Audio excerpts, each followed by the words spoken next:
Govind Nirala again in a grammar class. Today we will study non-finite verb.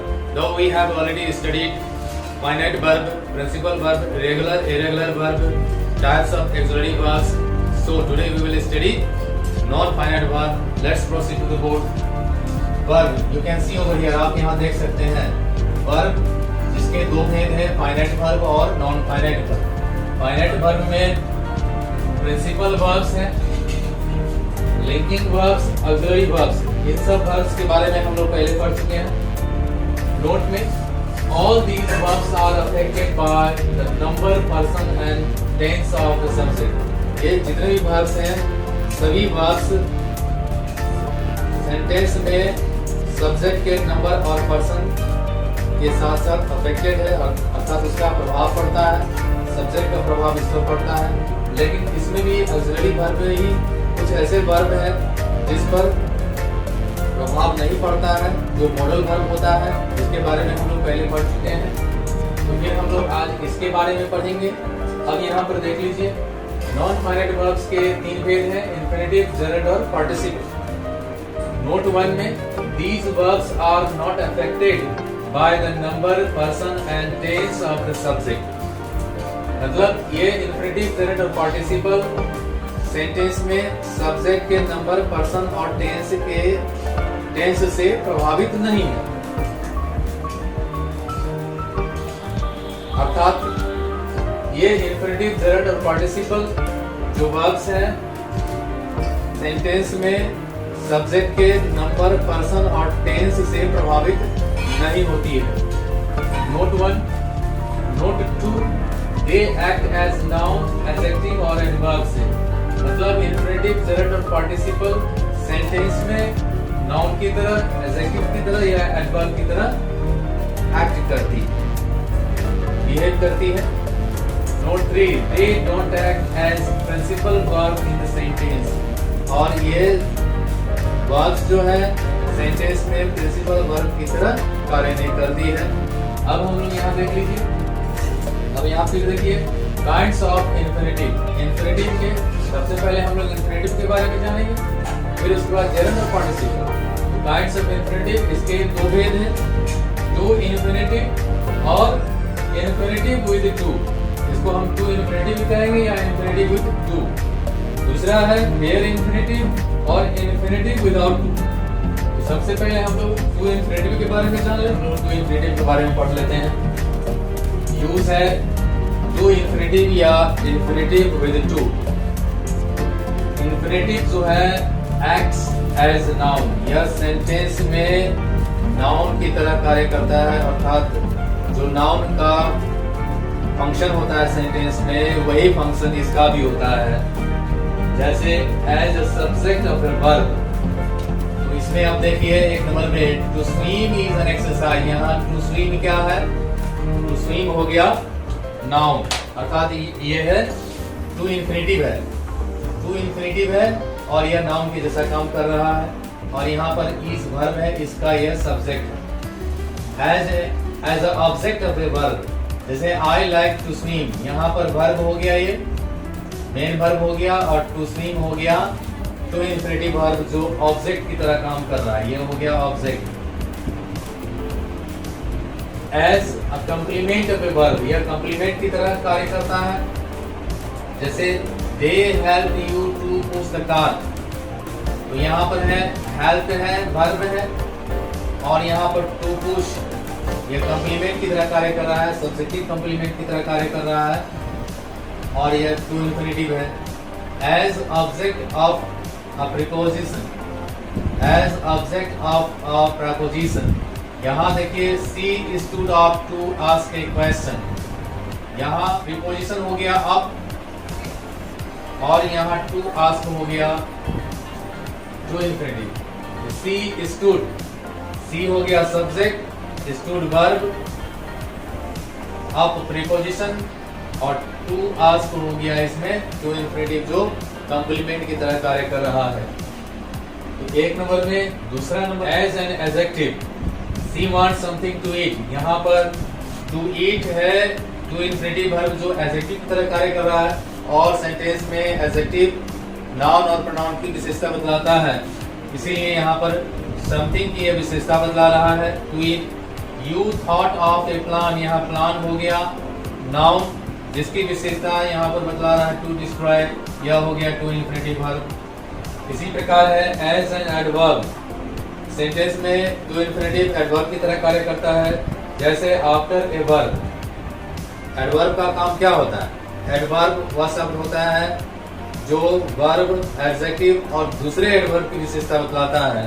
तो यह क्या कर रहा है? इन्फिनेटिव वर्ब के बाद इसका यूज होता है। जैसे कि सी गॉट अप टू आस्क, यहाँ पर गॉट अप हो गया वर्ब और टू आस्क हो गया टू इन्फिनेटिव जो एडवर्ब की तरह कार्य कर रहा है। Your sister wept to hear the news, यहाँ वेप्ट हो गया वर्ब और टू हियर हो गया टू इन्फिनेटिव जो एडवर्ब की तरह कार्य कर रहा है।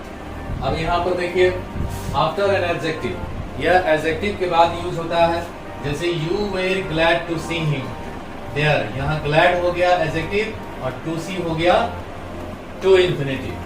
सम मोर एडजेक्टिव्स, कुछ और एडजेक्टिव्स है जैसे ग्लैड है, डिलाइट है, हैप्पी है, एस्टोनिश्ड है, अमेज्ड है, सरप्राइज्ड है, हॉरिफाइड है, डिसअपॉइंटेड है, डिस्गस्टेड है, sad, good etcetera.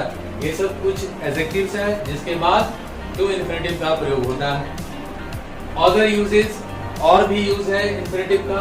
After the verb of knowing and understanding, वह वर्ब जो हम जिसे हम कुछ जानते हैं या हम समझ की भावना रखते हैं। जैसे know, think, consider, feel, believe, imagine, perceive, suppose, understand etcetera, ये सब कुछ वर्ब्स हैं। एग्जांपल में है you consider me to be a doctor, यहाँ देखिए ये इमेजिन है, यह वर्ब क्या है?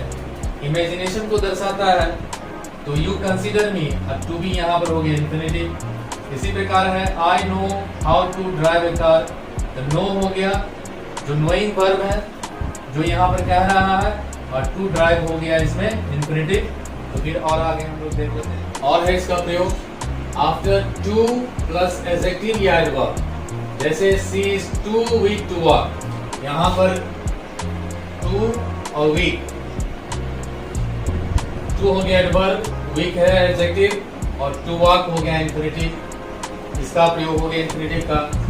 फिर इसी तरह से after adjective adverb plus enough, जैसे I am bold enough, bold हो गया एडजेक्टिव और ये एनफ हो गया इसका स्ट्रक्चर है। और टू फेस माय एनिमी, जैसे I am bold enough to face my enemy, to face हो गया infinitive, to infinitive. With dummy subject it form, जैसे ईट सब्जेक्ट, ईट जब सब्जेक्ट की तरह कार्य करता है तो यह समय, दिन, महीना इत्यादि को दर्शाता है। इसको इंट्रोडक्टरी ईट भी कहते हैं। और जब यह वेग होता है तो वैसी परिस्थिति में इसका स्ट्रक्चर हो जाएगा it plus is was plus adjective plus to infinitive. जैसे it is pleasure, pleasure, it is, यहाँ इट हो गया, इज है और एडजेक्टिव हो गया प्लेजर। टू सी यू, यहाँ टू इन्फिनेटिव हो गया। इसी प्रकार है after superlative degrees and situation showing as adjectives, superlative degree के बाद और सिचुएशन के बाद यह एडजेक्टिव की तरह कार्य करता है, एडजेक्टिव को का बोध कराता है। जैसे रॉबर्ट इज द स्मार्टेस्ट, यहाँ स्मार्टेस्ट हो गया superlative degree to act, the Robert is the smartest boy to act in this film, यह हो गया टू एक्ट हो गया एडजेक्टिव की तरह है। जो स्मार्टेस्ट यहाँ सुपरलेटिव डिग्री में जो स्मार्टेस्ट है उसके बाद टू एक्ट आया जो इन्फिनेटिव है और यहाँ पर एडजेक्टिव की तरह कार्य कर रहा है। इसी प्रकार है to remove relative clause, relative clause को हटाने के लिए क्लॉज जो प्रिंसिपल क्लॉज है या सबऑर्डिनेट क्लॉज है, सबऑर्डिनेट क्लॉज जो कंजंक्शन के बाद शुरू होता है, तो यदि रिलेटिव क्लॉज है तो उसको हटाने के लिए टू इन्फिनेटिव का प्रयोग होता है। जैसे यहाँ देखिए there is no one who can solve this problem, there is no one no one who can solve this problem, यह हो गया रिलेटिव क्लॉज हो गया। तो इसमें इसको हटाने के लिए there is no one to solve this problem, यहाँ टू सॉल्व हो गया टू इन्फिनेटिव। इसी प्रकार से to join two sentences in place of clause, दो सेंटेंस को जोड़ने के लिए क्लॉज के स्थान पर टू इन्फिनेटिव का प्रयोग होता है। जैसे I went to the market, ये एक सेंटेंस हो गया। I wanted to buy a jacket, ये दूसरा सेंटेंस हो गया। जब हम इसको जोड़ेंगे तो क्या होगा, I went to the market to buy a jacket, यहाँ टू बाई हो गया इन्फिनेटिव। इस तरह से टू इन्फिनेटिव का प्रयोग आप लोगों ने जान लिया है। अब हम लोग वेयर इन्फिनेटिव के बारे में जानेंगे।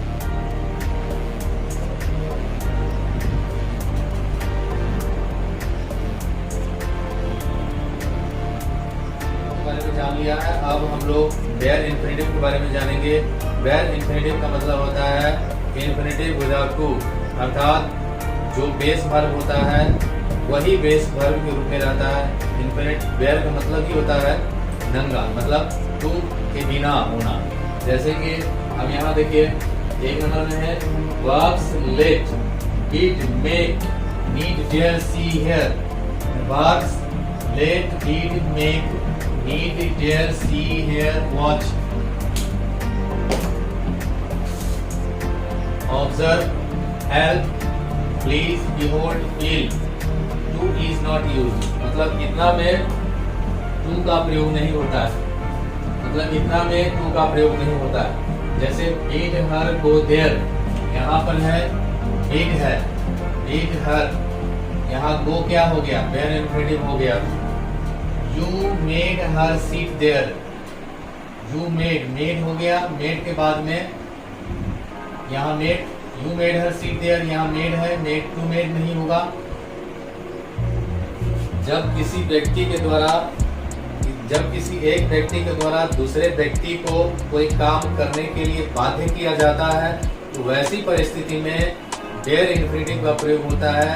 इसको हम पॉजिटिव वर्ब भी कहते हैं। यहाँ you made her sit there, तुमने उसे वहां बैठाया, मतलब बैठने के लिए बाध्य किया, इसीलिए यहाँ पर क्या हुआ, वेयर इन्फिनेटिव मेड हो गया। दूसरा नंबर में है used with will। अब इसके साथ यूज होता है will, would, shall, should, may, might, can, could, must। इतने के साथ वेयर इन्फिनेटिव का प्रयोग होता है। जैसे he will do it, यहाँ will है इसीलिए यहाँ वेयर इन्फिनेटिव आ गया। you should not do that, यहाँ should है इसीलिए यहाँ पर do आ गया वेयर इन्फिनेटिव। तीसरा है used with had better, had rather, would rather, sooner than, rather than, इसके साथ यूज होता है। जैसे you had rather play than work, यहाँ had rather है और यहाँ पर play हो गया वेयर इन्फिनेटिव हो गया। Some more types of use after but, कुछ ऐसे सेंटेंस हैं जो but के बाद में यूज होता है वेयर इन्फिनेटिव का। जैसे she does nothing but read, यहाँ पर क्या हुआ, but है, but आया है और यहाँ पर read हो गया, to read नहीं है बल्कि read है, इसीलिए हो गया bare infinitive. There is nothing to do but wait, यहाँ पर but आया है इसीलिए यहाँ वेयर इन्फिनेटिव आ गया है।